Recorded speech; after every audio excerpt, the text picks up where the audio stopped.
жастарымызға тек денсаулық, бақыт берсін, көктем күнінде құлпыра беріңіздер. Всех женщин Казахстана поздравляю с всеми праздниками, Международным днем 8 марта. Желаем мамам, сестрам, бабушкам крепкого здоровья и счастья.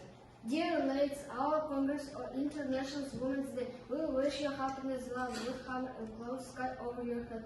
Congress on the holiday of spring.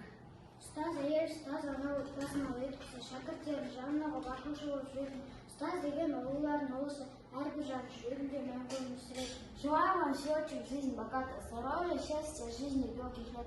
Пусть этот праздник 8 марта, а целый год в душе останется.